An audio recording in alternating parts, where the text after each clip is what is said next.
I mean, England in Group D, they obviously play Haiti on Saturday before taking on Denmark and then China.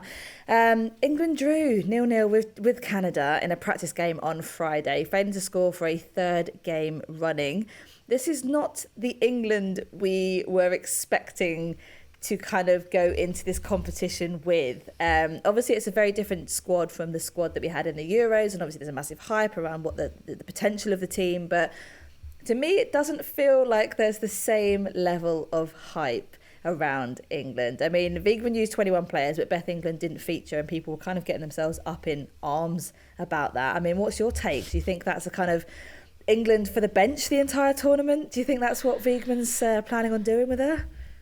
I thought it was such a big overreaction, especially given the type of game that it was. Behind closed doors, you know, players like in their kind of lead up when they arrived in Australia, and we've seen it with other teams, were on like different training paths, like based on how, when they'd landed, how they were recovering from jet lag, all that different kind of stuff, which is totally normal. But for some reason, people seem to think that the reason Beth England didn't play must be because Serena Wiegman doesn't like her. And I'm like, Serena Wiegman isn't going to bring a player to a major tournament that she doesn't trust, that can go on the pitch and do a job. And then later on, I think it was Emily Keogh for 90 Min who sat down with Beth England, and Beth had said she'd really been struggling with jet lag, she hadn't been sleeping. That could be one of the reasons. But yeah, there was a real stress about it. And I wouldn't worry, because Wiegman ain't bringing someone that she's not willing to put on the pitch if needed. I think it was just because there was so much hype around England making the squad and re-entering the Lionesses again. I think everyone was expecting that, okay, she's going to be able to get some game time, you know, especially in the last kind of friendly game sort of leading up to, you know, the competition starting. So I was surprised that she didn't get a little bit of a run out, even if it was just, you know, 5, 10, 15 minutes just to get her into that sort of competitive World Cup mentality. But I mean, it is a little bit worrying that obviously Beth England's benched and we were not scoring. I mean, why do you think that's happening? We just seem to not be able to find the back of the net at the moment. Yeah, and that's a tough one. I mean, when you look at the games that it's happened in, like the Australia game just wasn't a good game. I just didn't think England played well, first and foremost.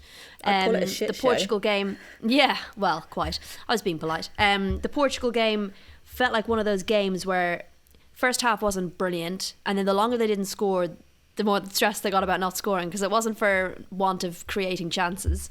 And then the Canada game, I'm less worried about. When you've got rolling subs, it's so disruptive. Like it's hard. Like we already have a team with kind of relatively new relationships in the squad, and they're building those relationships, and that takes a little while. But when you have rolling subs, that's just like constantly breaking up that kind of rhythm that you might build. So actually, the Canada one didn't really worry me that much. What about you? Are you a little bit more concerned?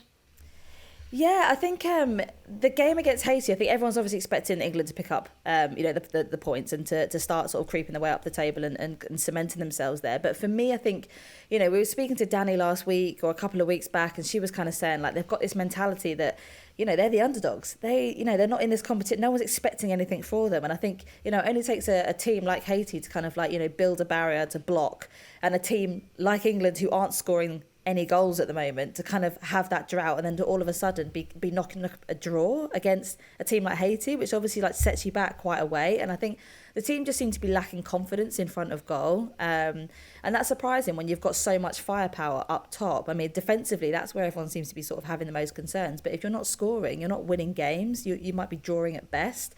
So for me, I just don't feel like there's that kind of like solid foundation, that base that we can say we've had this good run of games, we're going into the tournament full of confidence. I think it's going to be playing on the players' minds that they've gone this length of time without finding the back of the net. I think as well, I feel like the answer is the number 10 role, and I think that's what Fran Kirby provided. She was very, very good at unlocking defences like that, and I'm not sure Ella Toone is doing what Fran Kirby was able to do. But I mean, who can? Fran Kirby's amazing, so I'm not. It's not a diss on Ella Toone. But I think when England played Portugal, for example, and I spoke about this last time, when Lauren James stepped into that 10 role, she seemed to do a very good job of unlocking that defence and finding those passes. And I think I'd really like to see her in the 10 role. I don't know if we will, but that for me could be the answer to playing a team that will maybe bank up. Okay, and are you still sticking with Daly up top, or do you think Russo might get a look in for that first game? What are your thoughts? I personally would start Daly. You know, I wouldn't be worried if Russo started though. So you know, it's not a diss. Like there's so many good players. I think the form Daly's in. I appreciate that England haven't scored in 3 games, but the form that Daly's in, she's coming off a season where she's effectively getting a goal a game. So it just makes sense. It's logical to start a player like Daly.